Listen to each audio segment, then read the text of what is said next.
Balaram, Gatetur, Balasoi Kudgar, Nervore. Welcome to the first podcast of May. This is the May, by the way. So, going along with what we've been doing, we're going to do topic tenet number 5, which is a Mandalorian's weapons and armor must be treated as holy artifacts of the faith. The weapons, accessories, and armor of the Mandalorian have spirits that walk with them through life. It is not enough to carry weapons and wear armor.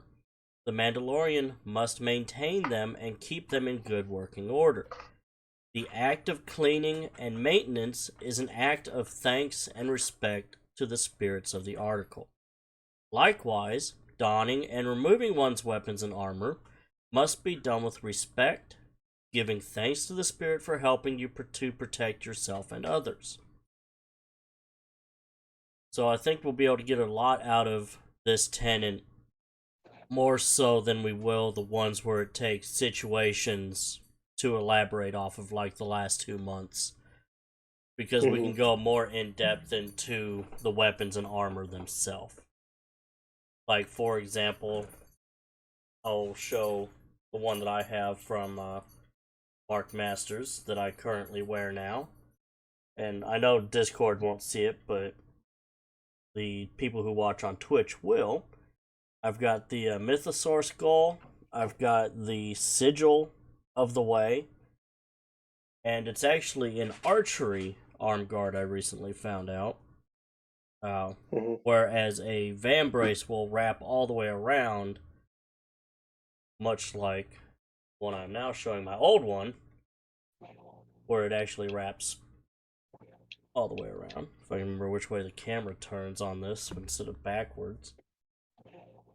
And I actually had to make some modifications to my current one. I put a zipper on it, and some elastic bungee cord that I've got from my 550 cord kits that I might start to get back into making. I'm not sure about that yet. But it's always fun to play with it anyways. What's that, Talon? It's always fun to play around with 550 cord anyways. Right. Oh. Yeah, I completely forgot where I was going to go with that now. Nice. I'm just going to say pardon now for the coughs and stuff. I'm still kind of getting over illness that I had over the last 3 or 4 days, so I'm going to apologize for that now. Oh, and here comes special guest Leo, the dum-dum. Hi, dummy. Hi. Go on. Leo, out. Go. When we take into account, when we say the weapons and armor have spirits, these aren't like animate spirits that, not like ghosts and such. They're the spirit. I actually have a good analogy. Yes, please help me out here. For something that's already in the world. So when talking about the spirits of the weapon and armor, one can think of it similarly to how over in the East, predominantly from my experience and research of Japanese culture, where they believe after so long and everything and how it's treated, items, even something as simple as a mundane item in your household, develops a spirit. Whereas for us, we believe that that spirit is formed during the creation of the Kal, the Treshor, your armor, whatever piece it may be. That once it becomes functional, its spirit has been developed. And whenever taking up that item onto ourselves, we give faith and trust in that spirit to guide us and protect us. May our aim be true. May may it speak to us in making the right decision when using said items as well. Epic ruining. This is the way. Epic ruining. Oh, I'm Because coughing up mucus. from my experience personally, I strongly do believe, because if you don't treat your ADC properly, it's not going to be able to perform. Thus, you're not going to be effective, proficient, whatever the case may be. Take And care in of it, and turn, it takes care of you. exactly. Um, if you don't take care of your armor, it's not going to protect you. If you don't treat the armor right, I've run into the spirit of the item. I have run into so many times, just not only in Trishores or calls or armor, but in everyday items, from my cell phone to tablets to video game consoles. Of the better I treated it, the better it performed. And whenever I call it superstition, whatever you want, but whenever I really wasn't taking care of the item, it was not trading well. It would not do things that I would want to, or it was not performing the way it did the day before. But once I started treating it right and taking care of it, it performed the way it should be, and in some cases better than it did before. The same is said for your weapons and armor. Making sure you're keeping the general maintenance, cleaning your call, making sure your calls are properly sharpened, uh, properly cleaning your shores after range day, ensuring your armor is free of rips and tears, and in a sense, doing those things is also ceremonious, as well as, like, for me, whenever I would, at the end of the day before going to bed, and I disarmed myself of my calls, I would I would uh, give a small prayer of thank you for defending me this day, whether I had to use them or not. And in the morning, when I pick them up and take them up in arms, I would say, may you protect me and those and others this day. It's a small prayer that I give to my calls that shows I put my trust in these to Right. protect myself and others should I need them. Right, we're not just gonna be taking them off and just setting them down, just going like, okay, well, it's the end of the day. I don't need this on anymore. You're gonna be more Mm-hmm. like, put it back on now. There's respect there. Right, as you're sliding it off, you're telling the piece of armor, "Thank you for protecting me this day. I'll see you in the Mm-hmm. morning, good friend," kind of thing. In a sense, your call or armor and weapons are almost, they're an extension of one's self and family. Is how Right, I see it. and you're not wrong with that either. Julia, Talon, Wes, do you guys want to contribute on Honestly, what you my guys say? opinion very closely mirrors that of Zell. Yeah, mine too. I do a very similar practice where when I take my armor off, I thank it for protecting me, and I put my call down and my tricure down and thank them, and they're in a place of honor. They're not just, you know, haphazardly laying around. They're on my dresser where they should be every day. they're taken care of, they're clean, they're sharp. I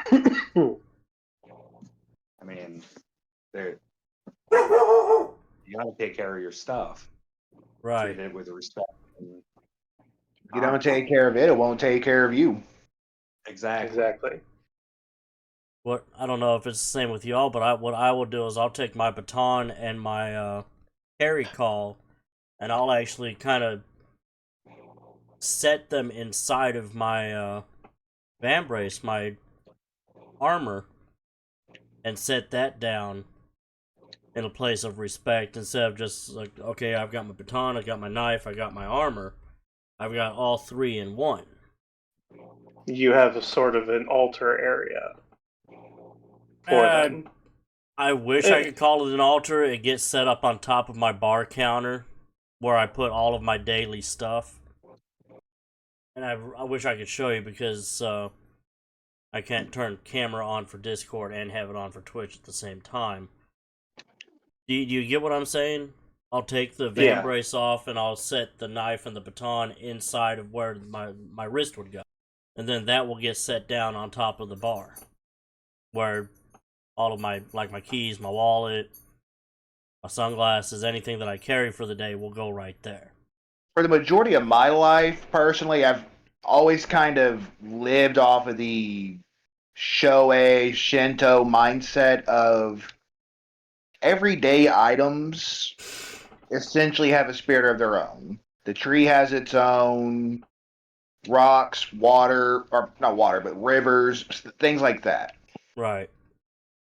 So for me, when I transitioned into being a keeper of the way, Mendawade, it just became actually thanking my tools, my treasure, my call, and my beskar as, you know, living creatures. I thank them for protecting me.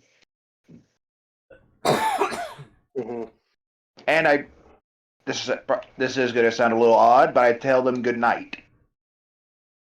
Not as I'm laying down, but when I put them up for the day. Right. But yeah, in regards to us, they are our calls, our treasures, our armor pieces. They are as sacred to us as the cross is to a Christian or Catholic. The Star of David is to Judaism. The The Buddha any doll. numeral items within Buddhism and Shintoism, we hold those items to the same standards as They hold those to the same standard we would our calls and Trey Shores and Best Gargon. Mm-hmm. We hold them to the same sacred sacred standards as the oh crap baskets. I am a bad RP. Forgetting what is it called with the biscuit and the wine. Sacrament? Oh, yeah. Sacrament. There you go. Oh. Yes. The sacrament of within the Christian and Right, the blood of Jesus and the body of Jesus. mm-hmm. Which always made me wonder, is like just how wasted was this guy that his blood is turned into wine.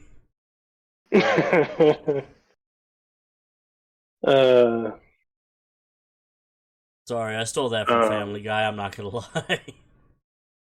Yeah, I remember that episode. But yeah, I mean, even ammo should be treated as sacred.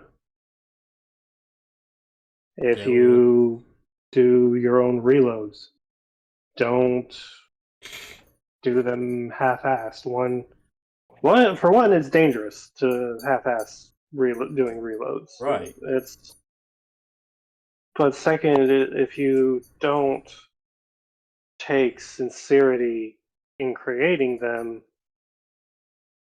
you're doing a disservice and a disrespect to your treasure that you use those in. It's like I respect my treasure enough to only feed it brass. Yeah. Not that aluminum bullshit. Yeah, personally, steel and aluminum, aluminum steel. kit. Well, steel and aluminum casings I refuse to use to the best of my ability. Hi, Mhm. Dummy. I don't What? mind it so much out of my Glock, and my ARs, no.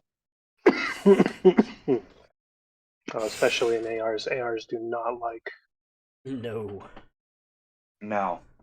That's almost sacrilegious putting aluminum in through an AR platform. They might be a lot cheaper, but there's a reason they're cheaper. My Mhm. 1911 sure as hell doesn't like it. Last time I put an aluminum case in it, it kind of just chewed it up and spit it out. Yeah. They're a reason that they're much better for soda cans than they are for bullets. Mm-hmm. Freedom seeds, bullets, whatever nomenclature you want to use for it. Well, look at you, Godala, using the big words. I'm surprised you understood the big word. Okay, that's fair. I had that one coming. But another thing to keep in mind when treating our items with respect is knowing when to retire your armor, your treasure, your calls, when they are understanding when they are no longer capable of doing the job they are intended to do. Because depending on what material you use, your armor is only good for so long. Mhm. If your Kevlar doubles overs on itself, it is not able to maintain its integrity and needs to be replaced. And then that brings up a question I actually kind of have for this. How would we retire, like, for instance, worn out Kevlar? I use a pyre. Like whenever I burn through armor, like I use leather cuffs. I use a leather fan brace, and anytime it wears out, the straps break or anything like that, if I can't properly refurbish it, then it goes in a small fire, and I say thank you, basically thank you for your service to me, and Your watch has ended. yeah, Mm-hmm. basically. I would personally say that it depends on the material, because if it's like Westman said, made out of leather, pyre ceremony is very much a long historical, respectful, true way of paying homage to those who have fallen in battle, or whose time has come. If it is made, if it has any metal in it, if you can recycle that into something new, then it should be. If it is made out of what's that polymer? There's polymer that can be uh, basically melted down and reused in 3D printers, more or less, if done Filament. right.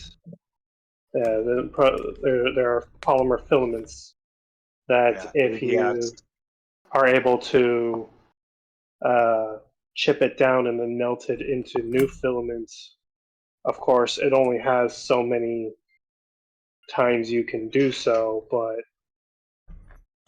Yeah, if I get what you're possible to saying. do so, one should.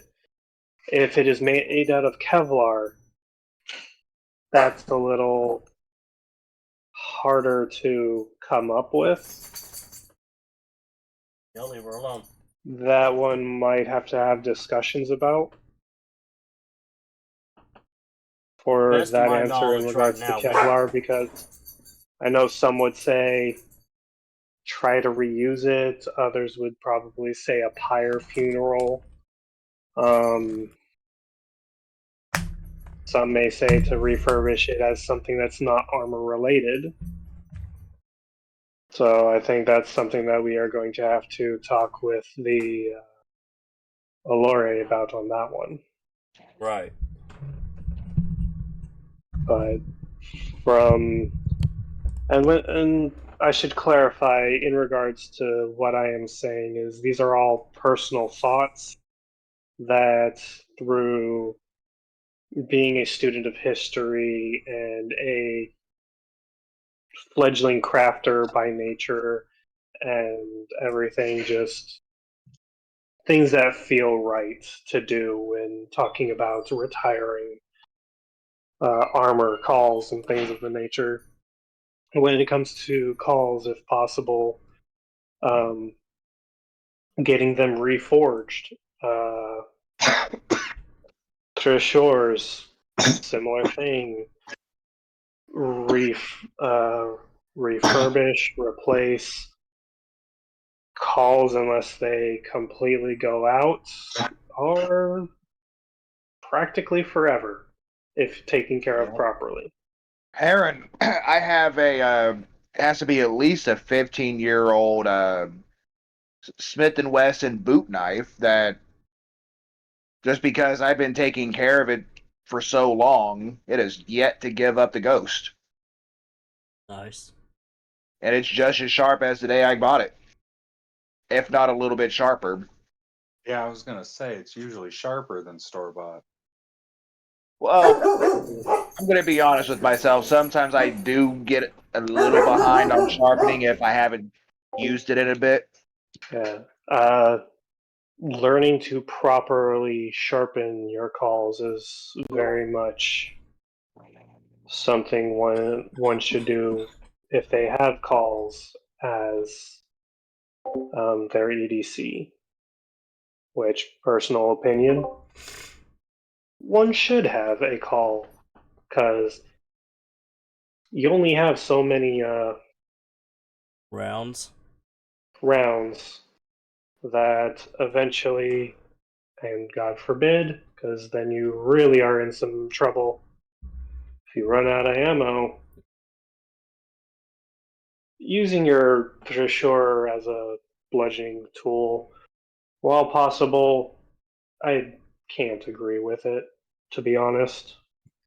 I mean, there's It's the just good different. old saying: 1911 a gang. knife will never run out of ammo. Hmm? A blade will never run out of ammo. Exactly.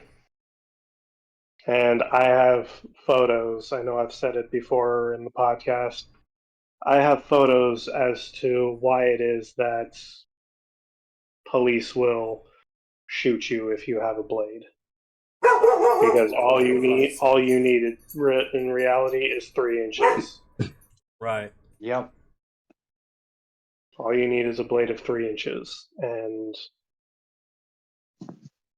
that's enough to really do some damage. Blades are sometimes even worse than bullets because it's close range and it's blunt force.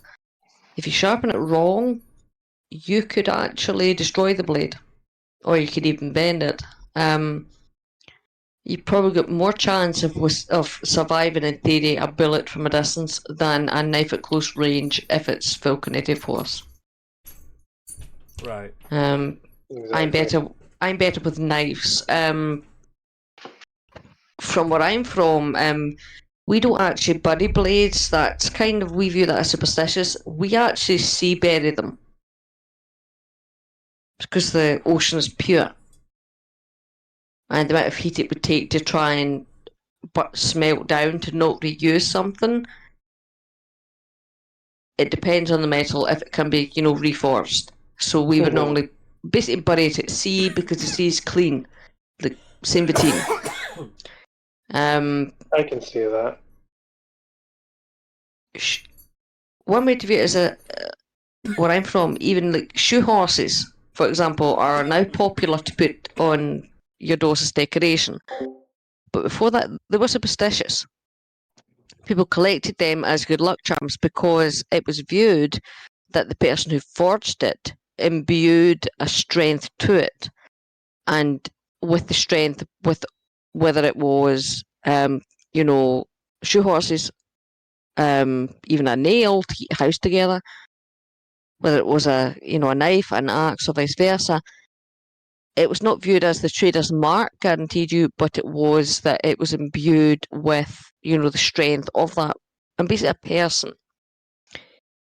So if you didn't look after it, it wouldn't look after you. And we folk tales of basically your weapons doing you damage to remind you of that.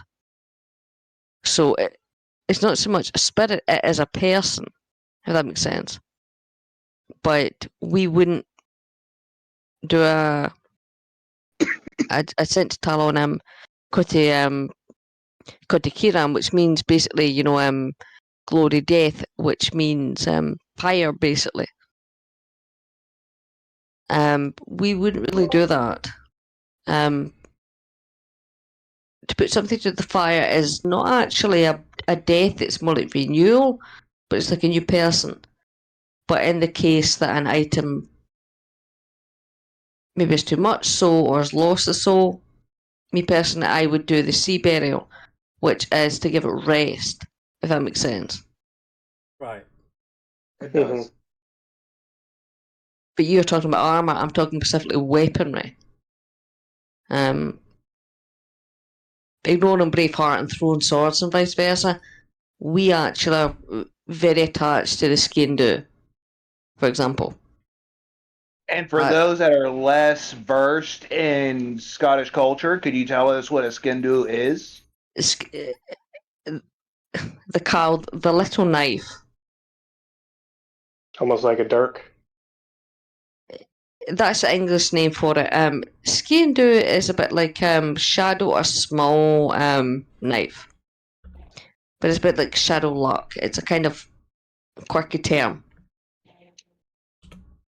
Is it the one that you see them have on their thigh or whatever, strapped to it?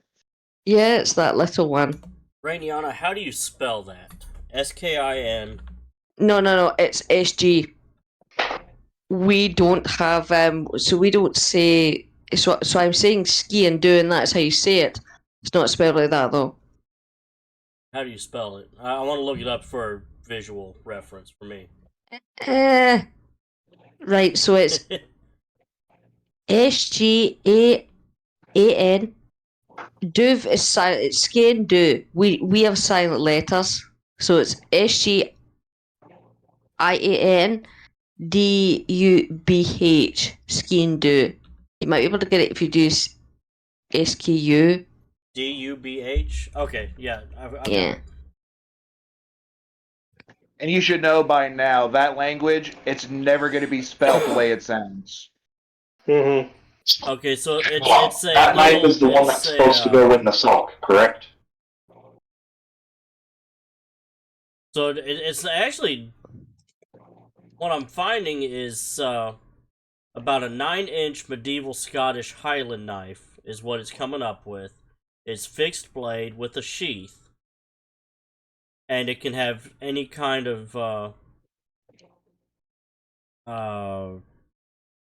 the word is failing me. Design or non-design. It could be like a simple hilt, or it could be a ceremonious design on it. Mm-hmm. My stepdad has one with the McKinnon Let's see. clan in Lamont. Oh, McKinnish. Well, let's see if Yeah. Okay, so Let's Discord's go. gonna let me share my screen, so Actually, I'm gonna share at a a screen wedding for not too y'all. long so ago, you can and he watch and wore see. kilt the whole attire with the McKinnon clan tartan. The ski and do was banned with the kilt. You could call it, we were defined a bit like the claymore, and everyone knows the claymore. It's the big massive sword that gets thrown. Ski and do was common.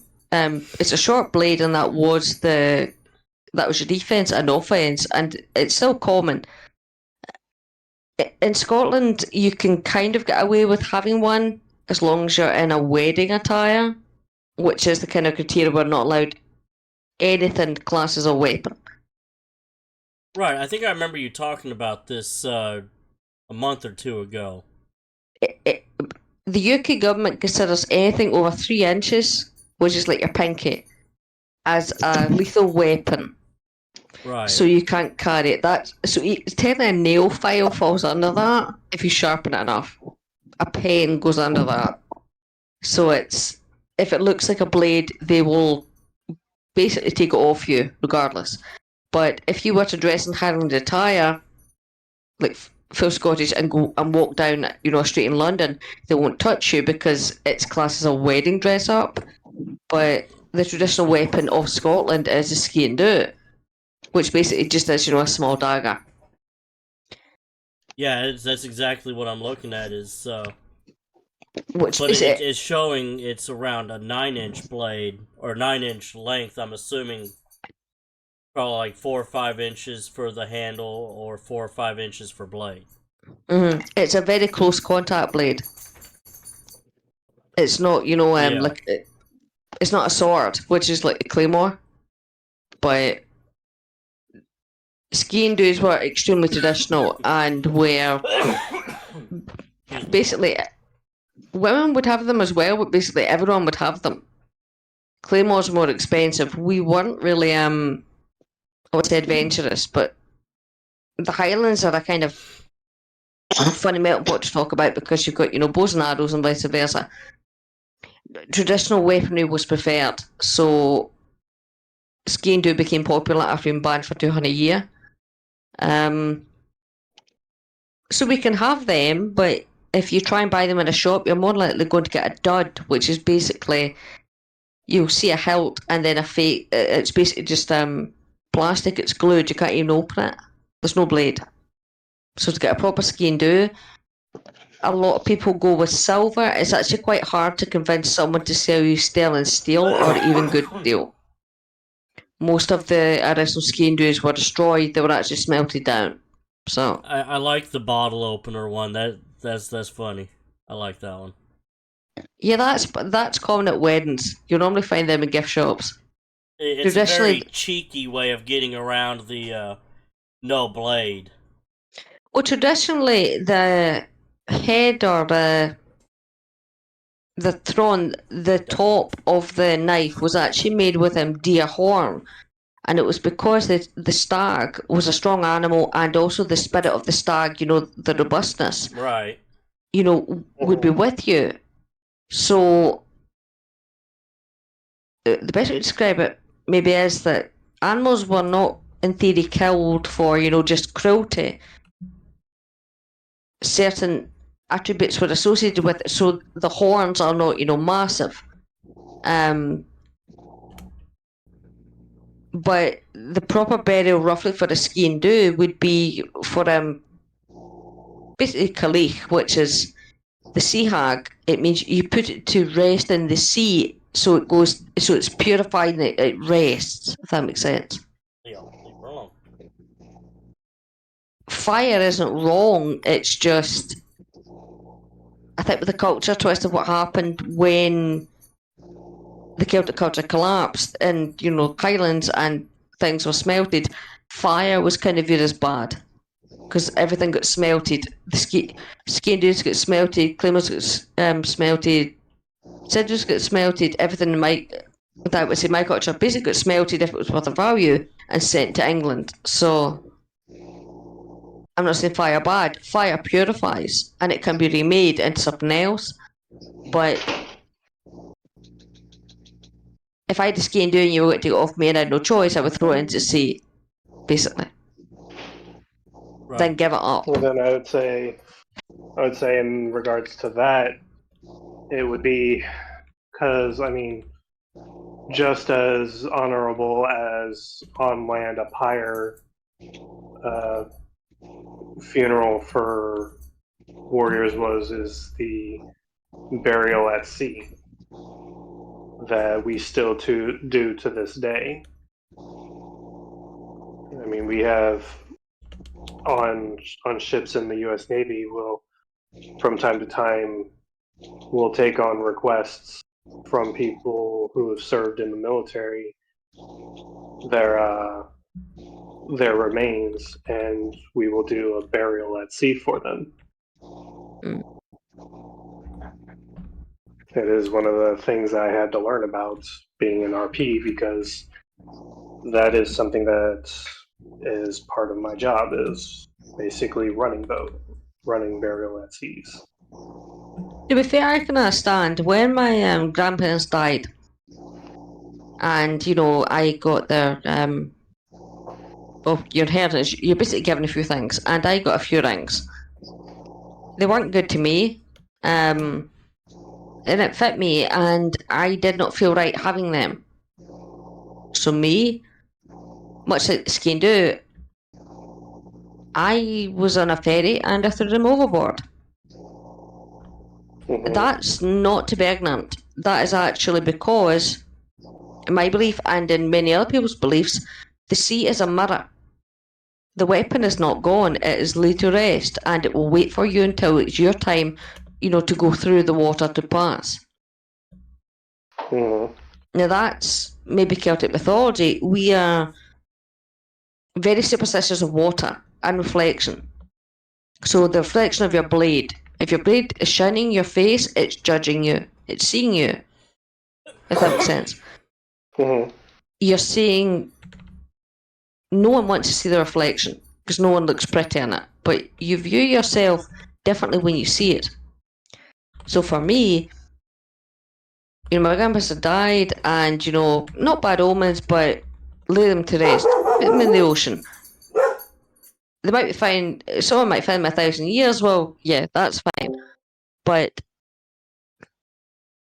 the ground can be cold, and sometimes it doesn't give not so much the cleansing, it doesn't give the comfort it needs. Versus, you could smelt them and renew them, but you've destroyed the original meaning. Well, when I talk about smelting something like a call, is reforging it into a new call, is when I refer to by smelting. I'm not. No. saying We are both in the same wavelength. What I'm saying is that if I took my grandparents' rings and smelted them to make something pretty for me, I'm saying pretty, even practical for me, unless I'd maybe smelt it into a cow, something that's practical, as in put it in with other things. Given the small amount, there's no point in smelting them. And even then, it would do me apart. Rebirth is not the same as putting something to rest, if you understand what I mean. Yeah, I get what you're saying. Because it's like you have your car, and if you give me your car, you also give me a piece of yourself. Because your car knows you, but vice versa. You've looked after your car and it knows you, and part of that travels. So, no offense, if someone makes a bad weapon, you're going to know about it. That's my view. So I'm not saying echoes or omens, but there is a vibe, if you get that. Yeah, when you hold enough weapons and actually, in a sense, try to feel it, not just physically, but in a spiritual sense, you can tell if something is like of good quality or is like, this isn't for me, kind of thing. It's almost like a sixth sense, because I've been in that situation where I've held calls that I'm sitting there, it's like, it looks good, it looks nice, but I'm sitting there and holding it in my hand and I'm like, something about this just doesn't feel right. Is that a cold feeling? Almost lifeless, honestly. It was telling you that you aren't who it's meant for. Yeah, I'm not saying that a weapon is dead in a sense. As it was Talon that spoke, right? Yes. Yeah. As Talon said, the weapons in a way spoke to me to say I am not the one that should be wielding it. If that makes sense. If we want to expand upon that, there has been stories about why warriors fight over weapons, like who's worthy of the weapon.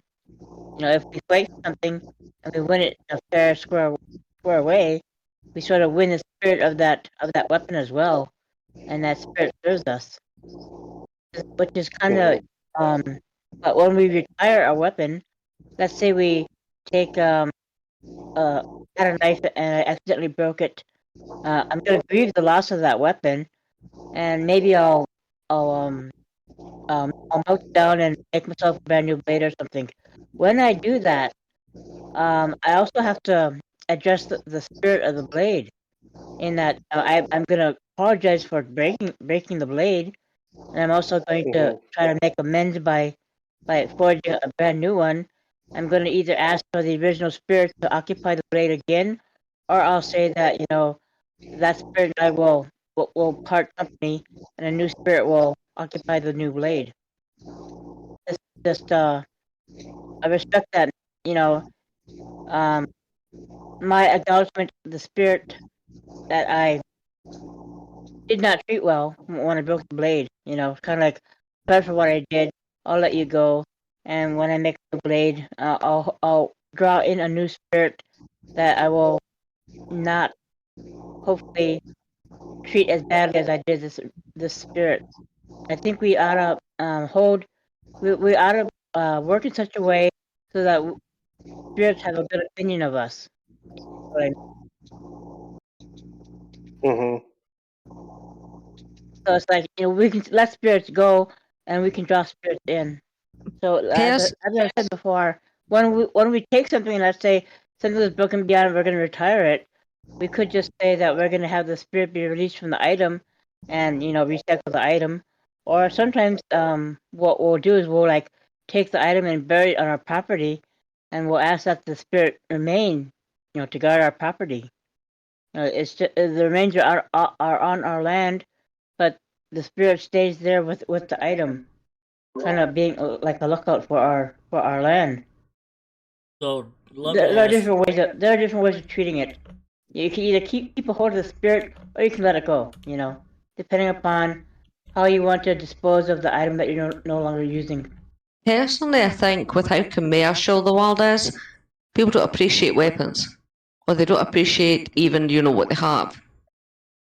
It is if the blade breaks, or throw it out, go to Walmart, wherever, buy a new one. That isn't the right way to do it. Or it's a bit like people mentioned the bottle opener, which is a skein do. It's not a weapon, but I suppose you could use it as one, but it's not the same.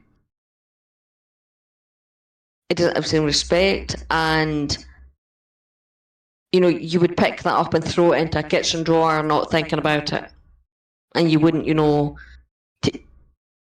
take care of it because of what it is. But if it was a knife and you treasured it, or a carl, or even if it was handed down, or even ceremonial, never mind protection.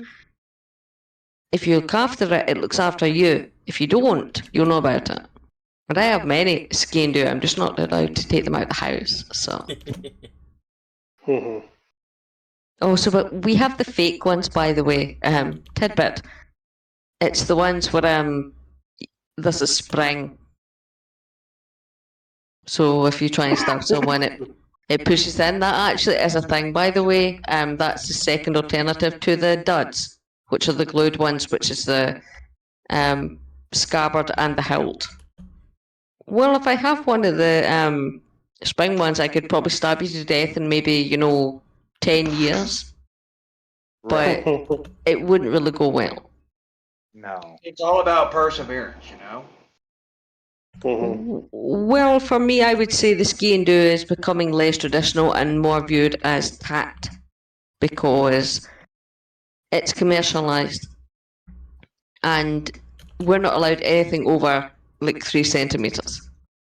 So most of the times we keep them at home, and they're quite hard to buy, never mind even find old ones. And old ones normally are bad vibes, put it that way. Don't mind me, I'm mad typing at my PC because I'm trying to get some language done.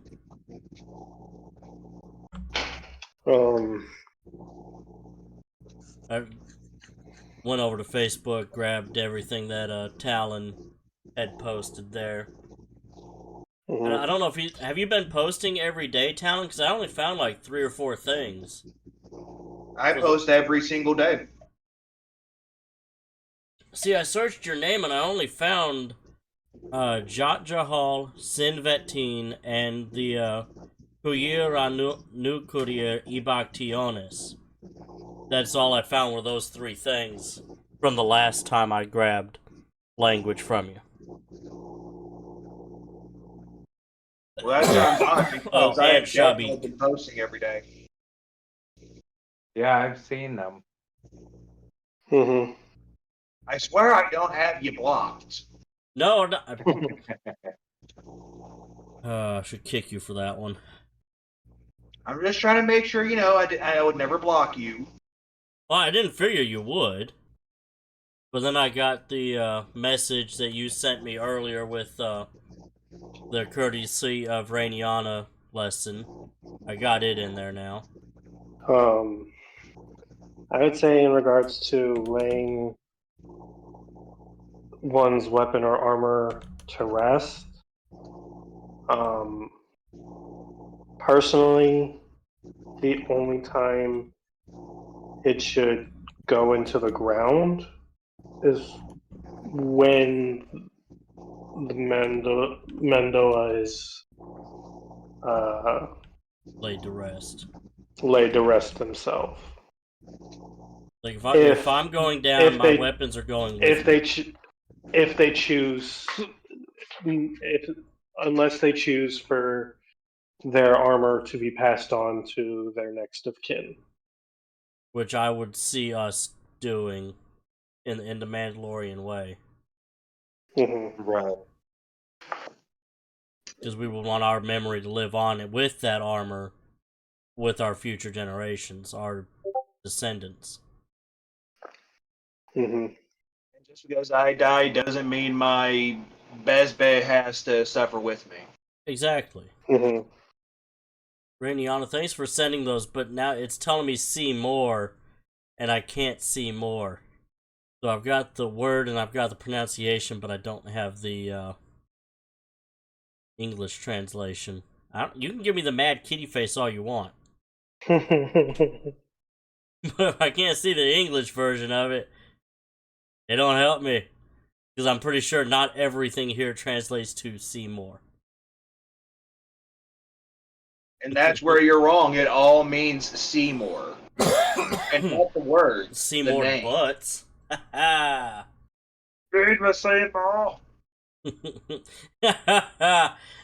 I don't care. Send as many angry cat faces as you want. My statement still stands.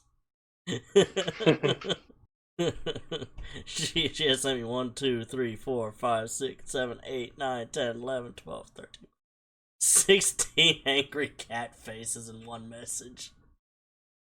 And Kadale, save some for the rest of us. I pissed her off. Too bad there's not an emote on the Twitch for those who are watching. She just replied to her own message times 1,000,000. Straight, it just might become an official emote on the Discord.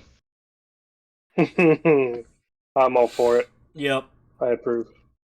As do I. I, however, will call it a night. For because reference, I have to take that's my the daughter one that to she school in the sent morning. me, is the mad cat.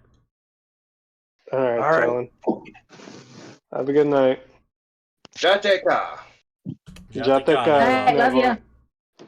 Love you too.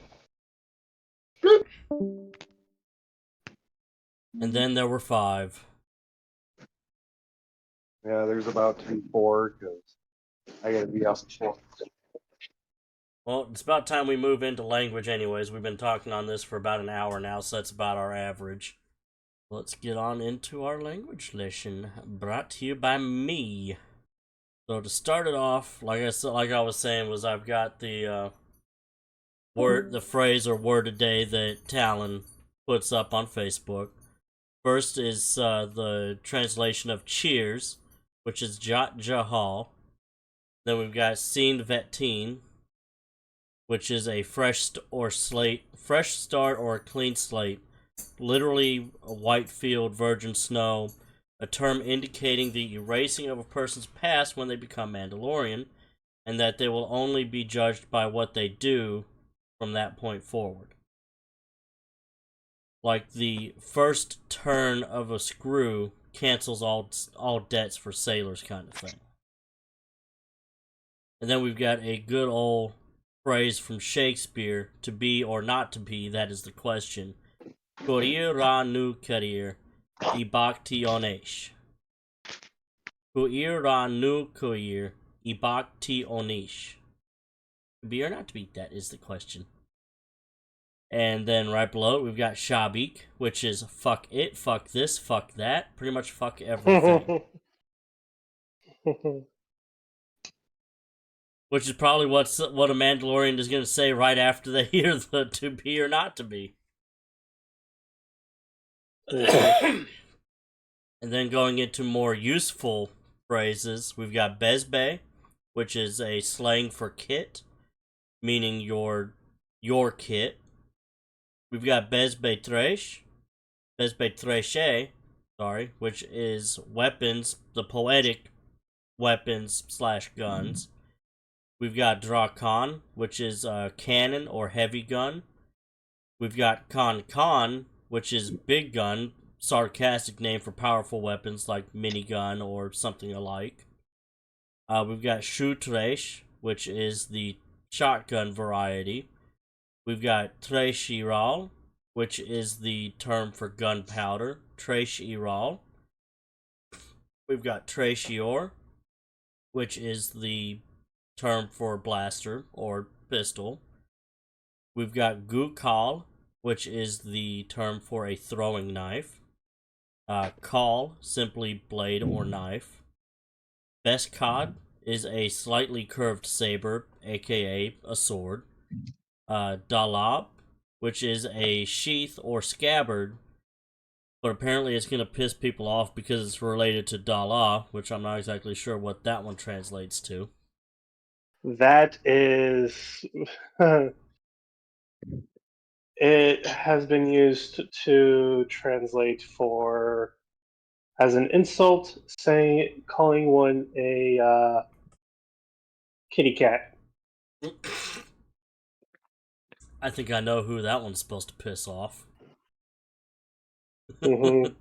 But when talking with Rainiana about it, considering Mandalorian culture and everything, it's a rather gender neutral thing, and we don't see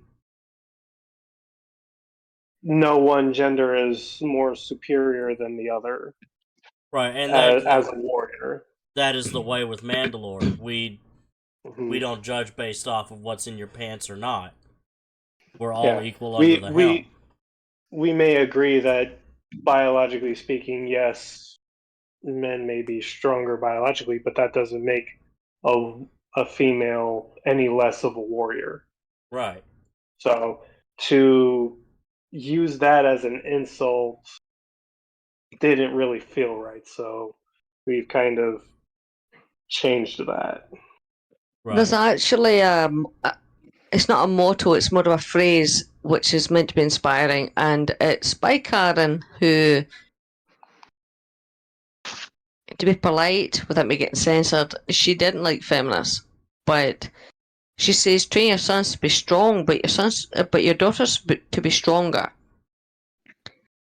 Yes. The language is not differentiated. The meaning is, in theory, don't focus on your sons and forget your daughters. Right. We're all equal.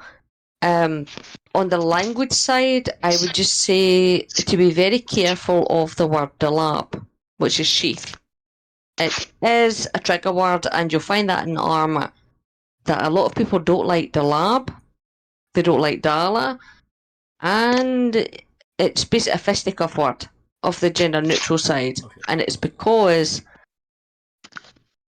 the word for female, dala, much like Jagish didn't become anything really separate, but Dala became Dalab, which associates women with sheaths, as in your scabbard. So, without going into adult content, Karen made a word for not to mention the NSFW way of making the woman the sheath. Yeah, very Latin. But if you say the word Dalab, you will. In the community, you're fine.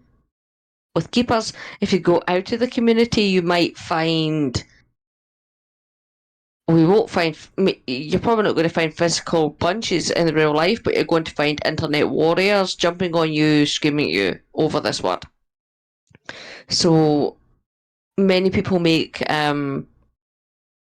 substitutes for it. So they remove a word of Karen Travis and they use a different one because the gender war starts on that. You know, sheath is connected to women and that's meant to be sexist, people would say, and it starts an argument. I'm not saying people to. I view people take to their views. I personally do not like the lab, but it's kind of a word choice. It's more of a trigger word. Okay. Basically, you could get dogpiled very easy. Let me go over to the Oibot and just claim someone as being a Dalab then. Oh no, they would like that, but they would probably try and reinvent it, even though it's a Karen word. There's a few common. There's actually. I don't know if I'm allowed to say.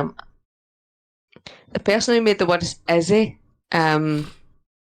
There's probably 3 most well-known substitutes. I'm trying to pull up my dictionary. Fuck my eyes, kill me. Of sheath, and they all come from Izzy. One is Calgam. Wait to try and find the other fucking 3 because there's 3 of them.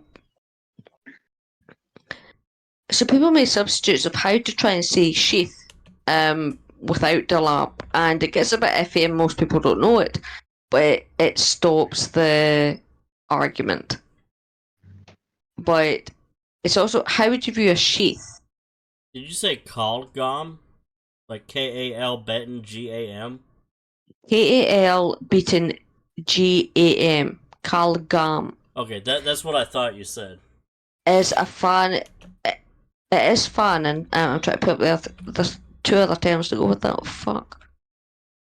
This is why I like to know the lesson, so I have all the terms. Fuck. Yeah, I wasn't expecting to be adding that. That was a new one you just taught me. It's not a new one. It's more I'm actually trying to and I'm not meaning this badly. It's just some people will not like dalab, which is the correct term from Karen, but it will get you, that you think I'm a cat. You've not seen cats on the internet. So the Kalgam would be knife sheath. Yes. Okay. Basically, knife skin. So it's trying to say skin, like leather, Right. to enclose. That is other versions of it. And they all use gam, but the lab is a big kind of it's not a big issue. It's normally the first thing that might come up in a gender neutral society. It's going to start conversations, and not nice ones. So some aren't going to like it. Word. Well, I did make a section for that, but it's not so much a fighting word. It's a literal tear everyone apart word. Right. Because if you don't answer correctly, you're one side or the other. If that makes sense. There is no middle ground sometimes when there's misunderstandings. So if you accidentally use one word, you are viewed as a certain type. Even though you're not. It's very hard to try and get out of that and to try, say, oh, I didn't know. Because you've got Karen's official words and then you've got dialects, and unless a dialect's picked up and you've heard it, you don't know a different word that someone might use. So if you say the lab, that is not wrong, but someone might say to you, oh, I don't use that word, I use, Calgam. And you go, okay, I'll use Calgam. It doesn't mean you have to change the lab, but it's just to be careful of that word. Right, I get what you're saying. Like, if you Like want to basically. be, politically correct, you would That's use maybe the best Calgam. term way to go about it. Not that we're trying to be politically correct here. Mm-hmm. No, we're trying to stop online fisticuffs. Right. So, back to the language lesson. We've got Beskadgam, which is armor or literally iron skin. We've got Beskar, which is the term for Mandalorian iron. We've got Beskadad, which is the term for a droid. In real world terms, meaning like our real world terms, I guess we could use that for Robotics. robotics, trying to think, machine fabrication, like you use droids for or machines to make UAVs. stuff. No, not UAVs. I'm thinking about like the automotive industry. There we go. We use machines to do certain jobs. Because in a sense, that does have a mechanical brain or programming. So that could be considered a droid, possibly? Droids would run more so on an AI.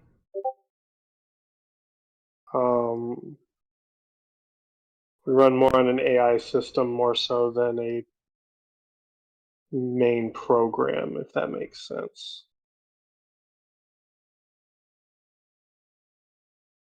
If memory serves right. Okay. I figured I might have been a little off on my way of thinking about that, but that was just what came to mind when I thought that. I mean, you wouldn't be wrong, necessarily. Because even an AI will be working off of programming in a way. Mm-hmm. Unless it turns into Skynet and then we're all just generally fucked as it is. Then we get the whole John Connor situation going on. Yeah, every day we get closer and closer. Yeah, that's what kind of scares me. So, back to language. We've got Beskadish, which is meaning armored. So let's say you'll find a lot of this has a lot to do with iron and armor. So being Beskadish would mean you are armored. You've got your protection on. Ori Beskadish, hard case, extremely tough, no nonsense of people, meaning. I'm not sure about this well-ard part at the end of that, Rainiana. What is that? Someone dying over there? I think that was actually Julia coughing this time. It wasn't me, I promise. Sorry, what was the question? The Ori Beskadish. I'm on the language section that you sent to Talon. And Ori it says Beskadish, or at the end of it. I'm trying to figure out what that means. Ori Beskar. Yeah, in parentheses, you've got the word well, W-E-L-L, and then you've got bet and A-R-D. So I'm thinking maybe that's just a substitution that we could put on for something. Like Ori Beskar Shard.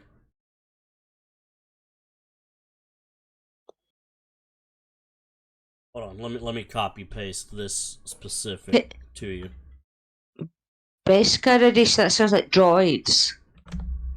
Beskaradish.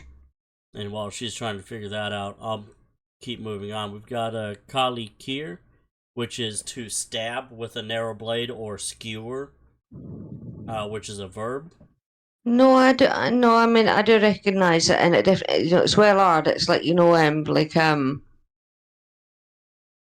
Bishop Script is maybe greatest Beskar. You are correct though. Okay, so you took the ARD from Beskard and made it Beskarish.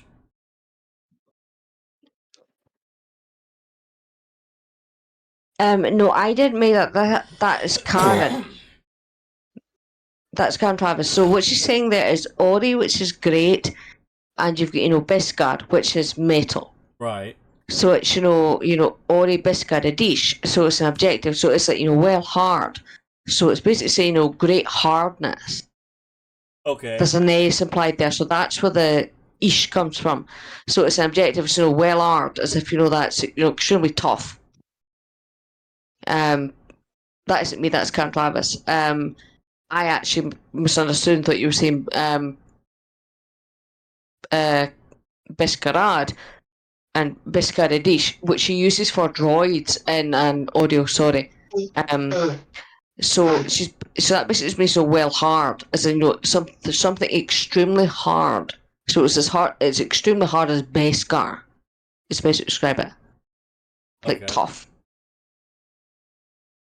It's a bit like I'm saying Orijagish, which means big man, like well hard, but it's applied gender neutral, so it's so if I say, you think you're a big man, or you think, you're a big woman, right, it means, you think you're a very hard person, as if, physical, or it's like saying to some of the heroes in the MMA box, you think you're well hard, but you're not, you're a twig, basically.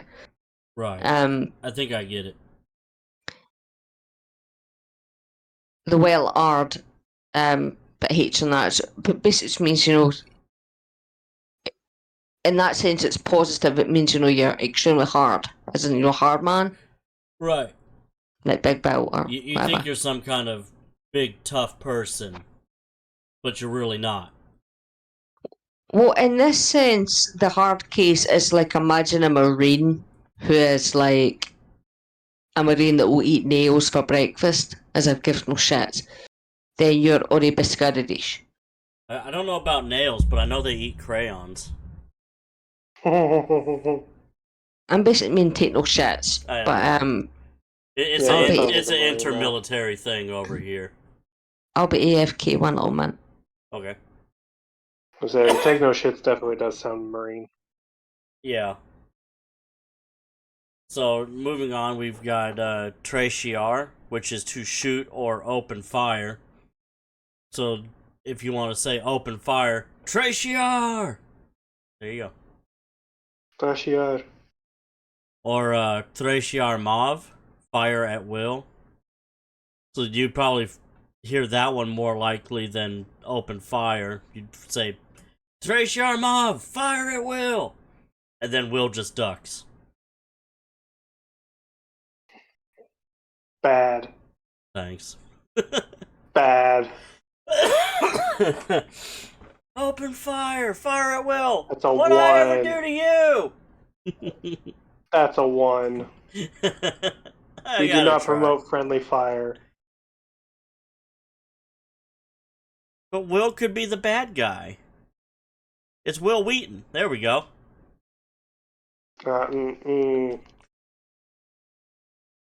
No? Still no? I'm here all week.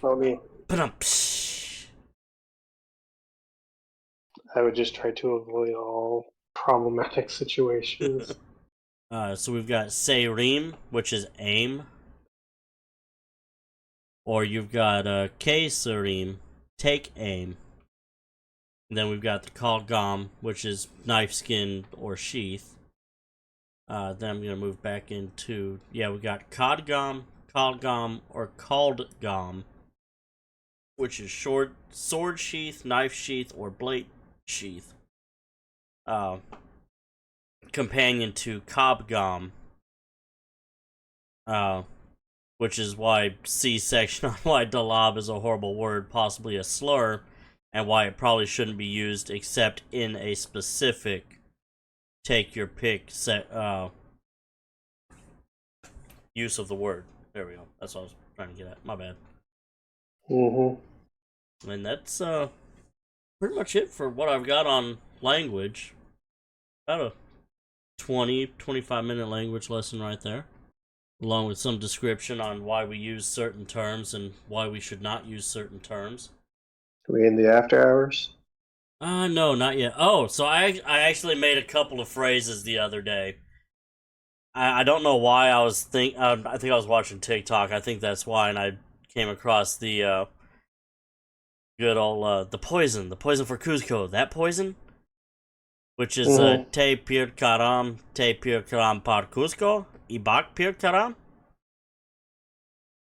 The poison for Cusco. That poison. Or Cusco's we've got poison. say again. Cusco's poison. Yeah. Poison for Cusco. That poison. Te pir karam te pir karam par Cusco, ibak pir karam. Or we've got Uhibir te gotam kronk douche gotam. Pull the switch, Kronk! Wrong switch! Because we don't have a word for lever, so I used the closest term I could, which is switch. I mean, it works. It really does. And I'll say, one of the things I'd like to point out in regards to translating from one language to another is, what is it, similes? Different words that have similar meanings? Or is that synonyms? Synonym. Yeah, that's the word you're Okay. thinking of. Synonym. Synonyms. And I've had to do When that it comes- several times, trying to find a good replacement word. Yeah, when it comes to translating a language, not always are you going to find a one-to-one, Yeah. we have a, like in this situation of, we have a word for switch, but we don't have a word for lever. Right. What is a lever but a switch? Exactly. So, And turns out we you can don't... find this. Sorry.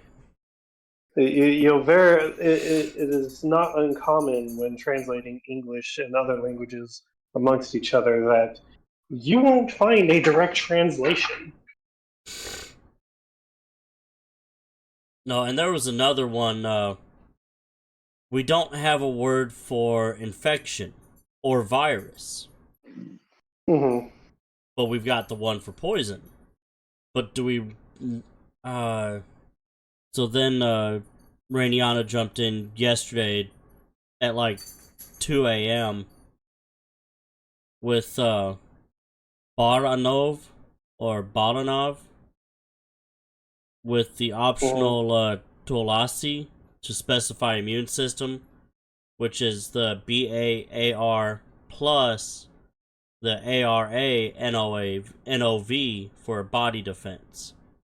I'm just going to basically read off this entire paragraph she posted. The Mondoa Beton, or the English apostrophe, is both a glottal, small pause, Mirsch is brain, cell, as cellular, but it's built from mir, M-I-R, the root word for thought or think, and Kirsch, K-U-R-S-H. So, where I got the word Pir Karam is from Tal Jair's dialect for poison, which is literally water or fluid death. And this is because the KYR plus AM meaning end change. I'm assuming CJ's Kun Joha uses Davika, which is DHA plus VEKA. An error on this noun needs to lose the A. So, Vekad from sand, so his is closer to powder, assuming his would be Kun Joha, or Meryl Jaster from that one. Correct me if I'm wrong, Rainiana, seeing as you're back. Which one is corrected? Looking at your message from yesterday at 2:08 a.m., where we were talking about the fact that we don't have a word for infection or virus. Mm-hmm. And then we've got the Baranov, which I'm guessing specifies immune system or body defense. Baranov was made by myself and another. It basically means body defense or body clothes from Aranov. So it's the internal defense of the body. But how other people view poison is actually different. Others view it as maybe a powder or a liquid. And that's then what you've also got gas. So Tal Jair's poison is literally a water fluid death. Mm-hmm. His is closer to like if a snake bites you, it's poison. Okay. Venom. So venom. But you know what's poison? Poison is it's a big category, and you know you got infection, which could mean inflamed flesh or diseased flesh, bad flesh, poison flesh. I said to him, Kunyuha uses Deveka. And that's where I was at, I'm assuming the CJ is Kun Joha, is that right? CJ is Kunyuha. What's happened here is he's put an A on the end, and that only really happens if you're doing a go round.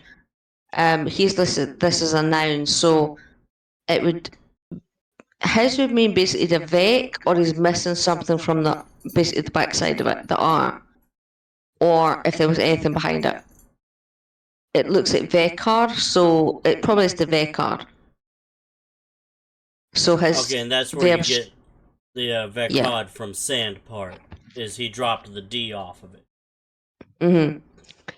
He's going for grain, as in like small particles, but right. Mandoa verbs are awkward. Normally the first verb conjugates, meaning it loses the R, and nearly all verbs in theory should have an R, but not all words that end R are verbs. So some nouns can do that. But in theory, when you're trying to create a noun of a word, you take off the full stem, which is the AR, ER, IR, UR, or.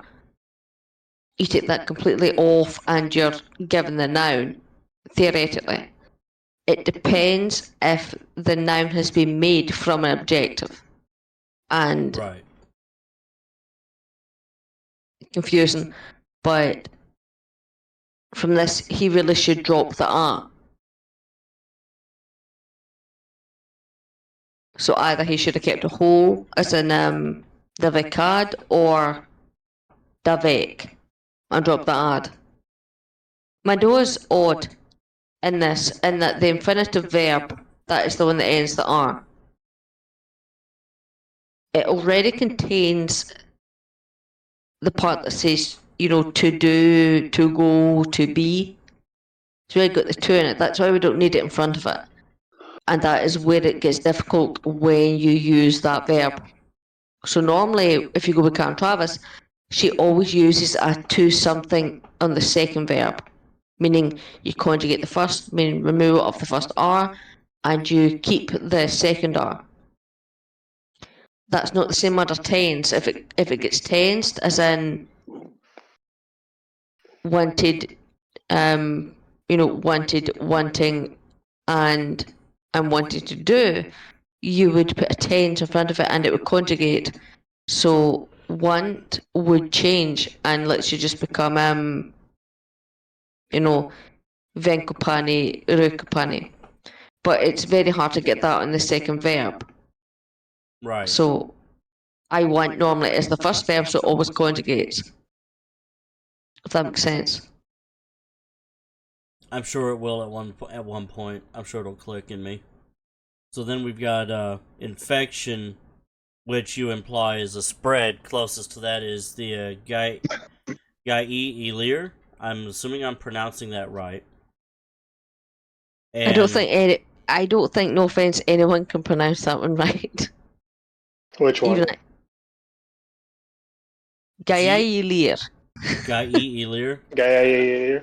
Which is just oh, sorry, that's bad. yeah, it's a fuck up on that one. There's too many Y's in it. I'll try and find the current pronunciation for spread, but it does make you wonder the kind of madness. So she has it Gai Elir, but I'll throw it down there. So she has it Gai Elir, but if you go by the pronunciation of how she's wrote it, it's like Gai Elir. I mean, for someone who wouldn't know how to pronounce it, it looks like it's Gay Elir. So that's part of what we're trying to do is work on the pronunciations and how certain things are done. Well, because I brought up in regards to that one is it really depends on how you spell it in Mandoa, because looking at the alphabet of the Tal Jair is or the one that I have that has the alphabet, AI has basically two different ways to write it, is either separating the AI or having it all together, in which case it would have two different sounds.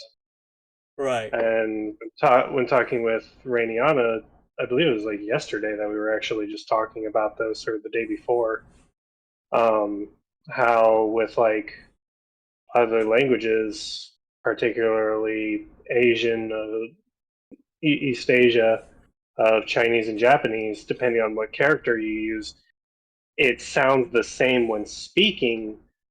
However, context around the words gives you the idea of what that word should be, or if you're writing it down, depending on if you use, for Japanese example, kanji, katakana, hiragana, or even romanji in some cases, will determine what the word means. That's a situation that we just ran into now with this word of how is this spelled in Mandoa's alphabet? Right. Was it spelled with the togetherness of AI, AY, or was it the separated one, right? Is that what you're talking about? Basically, yeah. The one the one we looked at actually was Yam and Yaim. Yaim is basically the Queen's English. It is the proper way of, you might say, Yaim, which is home. Taudia's Yam is meant to be like a building, or basically just a building, like a place, like bricks and mortar. Yam. But he has some of them down as Yaim, which is like Yaym. So it's more like Yaim. There's no strong E there, but with Yaim, which is spelled Yaim, there's meant to be a Yaim sound. And they become very merged, just with accents. Yaimla, Yaimla. And Yaim, if you're not stressing that E, they basically sound the same. Regardless of whether it's spelled, YAM or YAIM. Right, I think I get that. There's also probably the one I bring up most is Sadyoha.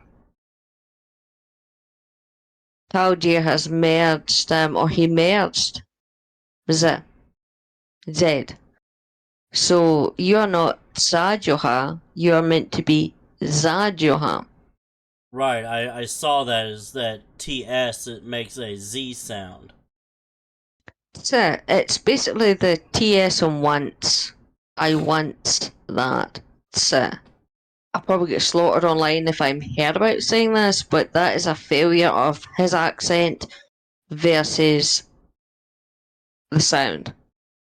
And even Karen was bad at trying to say at speed. So, but it does sound like a Z. But you are not Zad Yoha, and you're not Yoha Zad. Right. You are Zad Yoha, and Yoha Zad. Without the S, you won't know it. But if you try and take the Mandoa script and write it, you will write it as a Z. And if you're searching from the script and trying to Latinize it, not knowing that, you won't find the word either.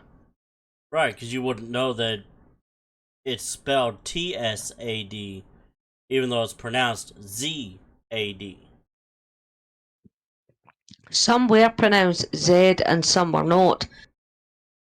Karen Travis had, and she admitted, 2 failures in her Excel, but it's mostly how she felt she wanted the word pronounced.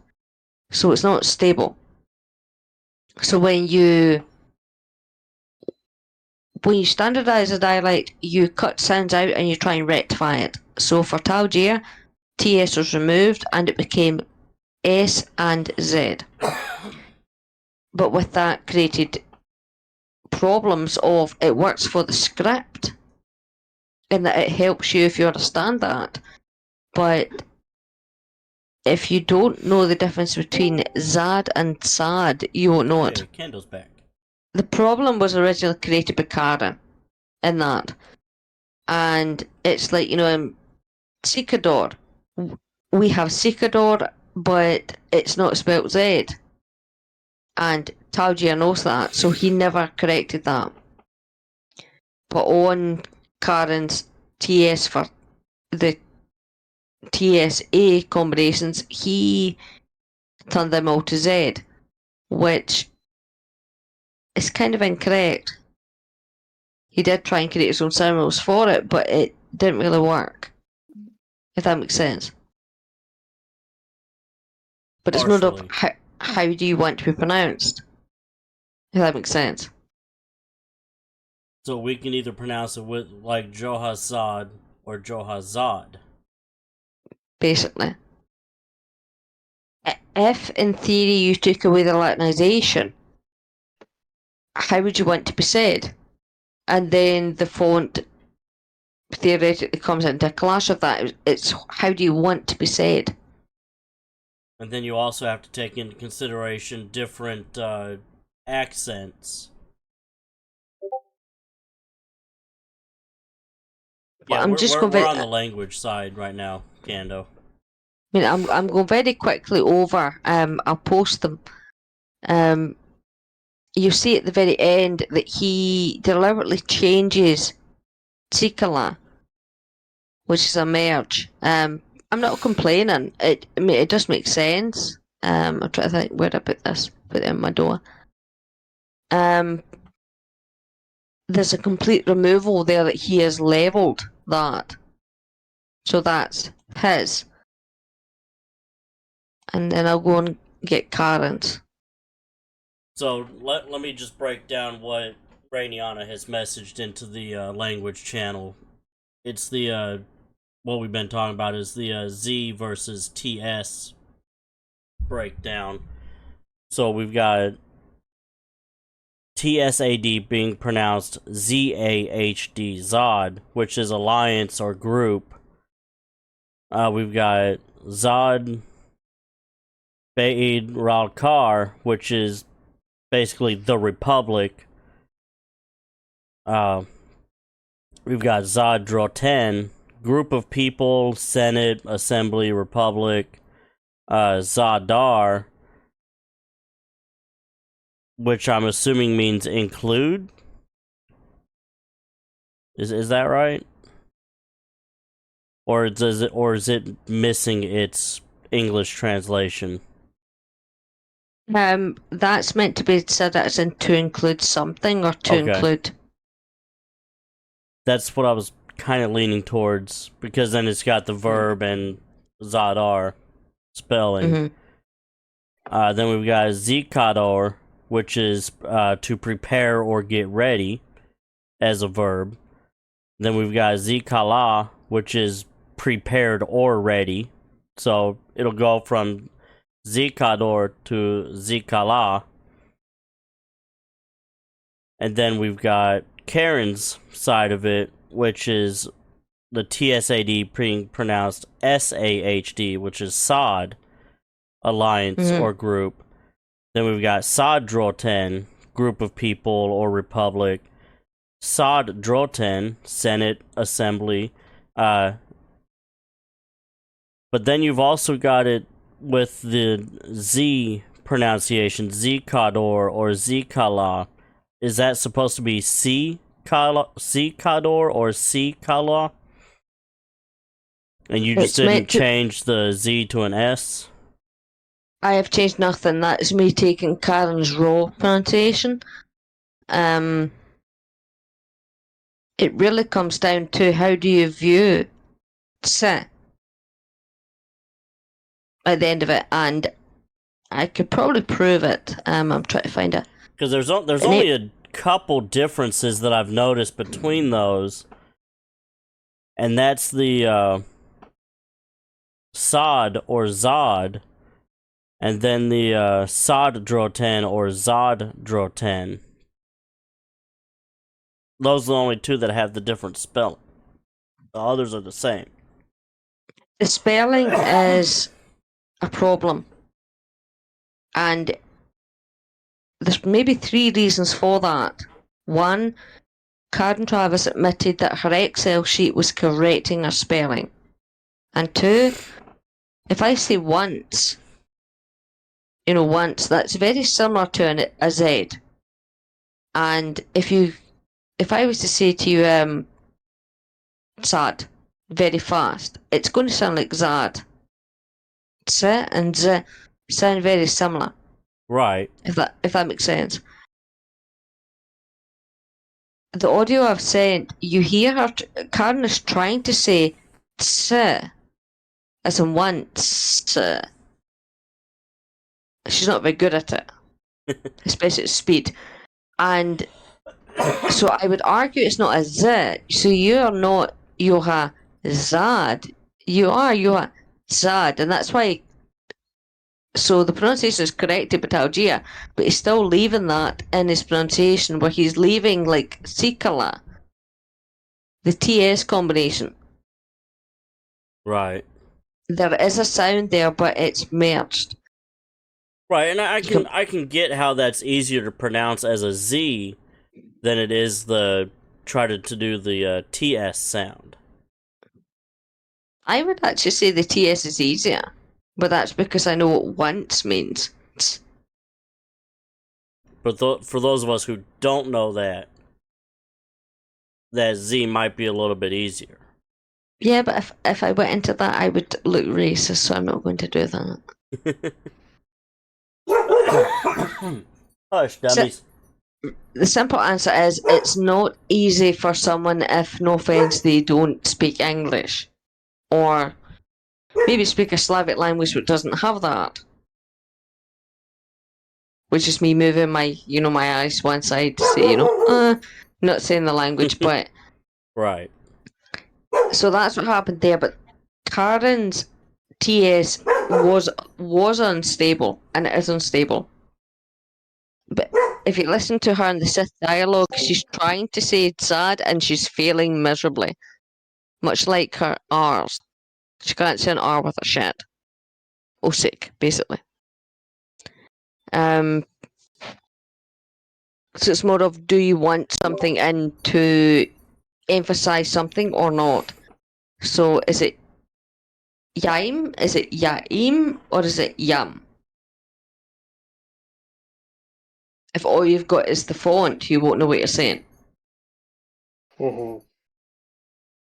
They're very similar, and Yaim especially is missing that extra I, which, no offense, the font likes to put in. It's actually an at, but it looks like a big upside down hammer with a line under it, which means E. So I think I've got an example. Please work with me on this one, or work through it with me.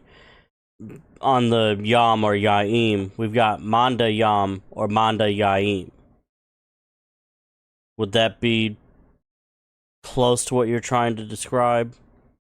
Manda Yaim would mean basically the It's home. The Mandalorian home. Mandalorian home. If you say to me Manda Yam, if it's not the planet, then I'm thinking you're meaning the Manda's building. Like our literal home would be Manda Yam. But the planet would be Manda Yaim.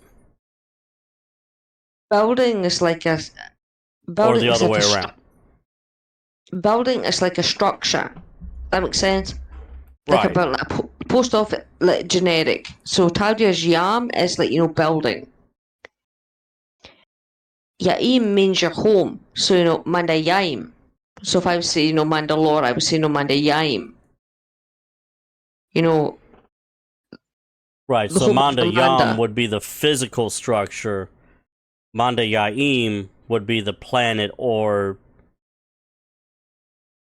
spiritual home? Basically the home. It's better to think of the difference between a hearth and a structure. Meaning your structure Okay. is not your home, it's just a shelter. So it's like a building. Okay. Yam. So Taudia's Yam, which really should be pronounced Yaim, but not Yaim, hence the confusion. So if you call it Yaim as in Basha, we don't really need that, but because we have Basha, but you can call it Yam. Yam is building, and it means like the best way to describe it is, a premises, as in a building, something standing. So It's I not your actually home. think I've got a good analogy for this, and pardon me if you haven't seen the movie, but Joe Dirt. Home is where you make it. Mhm. That would be the Manda Yaim, but the saying, a home is not a home, would be the Manda Yam. Or did I just break you? I wouldn't say it would break me. I would still say Manda Yaim. But it depends the accent on the end E.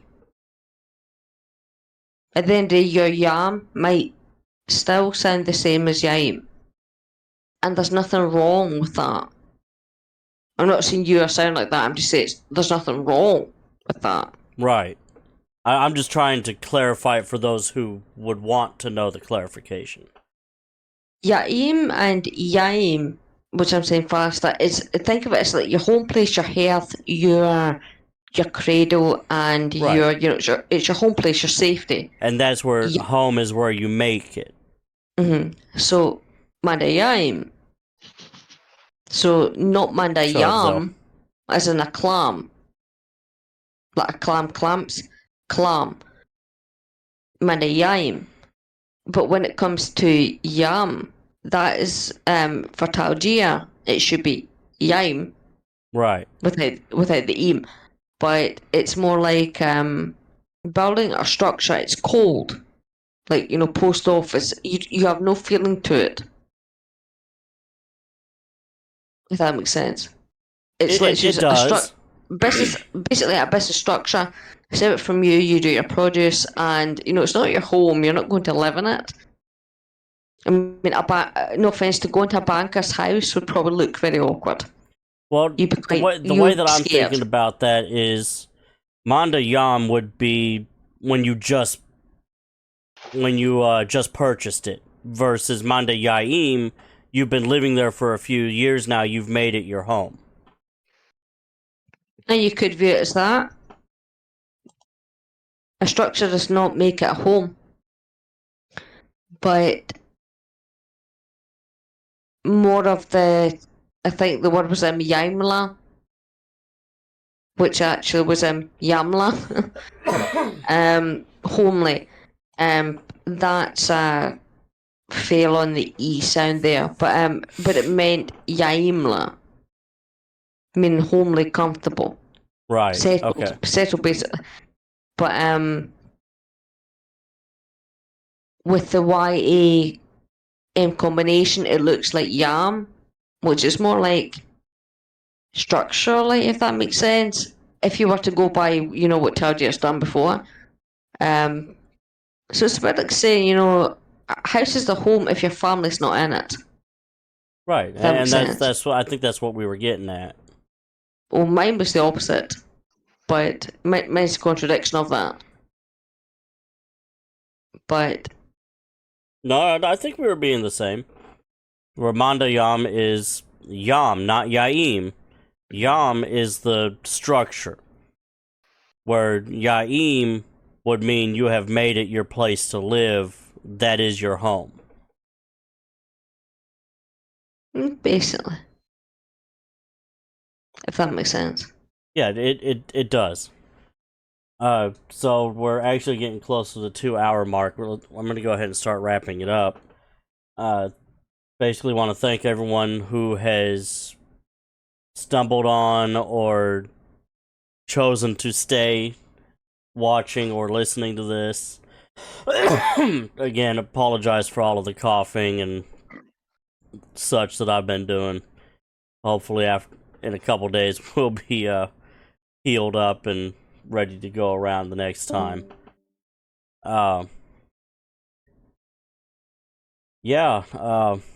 Hit up that QR code that I'm sure Kando's got on his TikTok. We've got on the Twitch stream. The link tree is in the description of the podcast and every place that we find it. That'll take you to all of our social medias: Facebook, Instagram, Discord, Facebook, all of it. If you would like to donate, we do have a GoFundMe or Patreon that you can go to. Currently, all of those donations go to any legal fees that we've got in getting recognition as a faith. Currently, the best status we have is our 501(c) from the IRS as a recognized non-for-profit, which is what they give to all religions. We are officially recognized in the state of Ohio, being that is our home state where all of the legal paperwork and everything started. Other than that, it's just a state-by-state basis on getting us out there and getting paperwork approved. I have been your host, Kadale Kebor, Ibe Kruni, and this is the May. This is El Namore, Ebe Kruni. This is the way.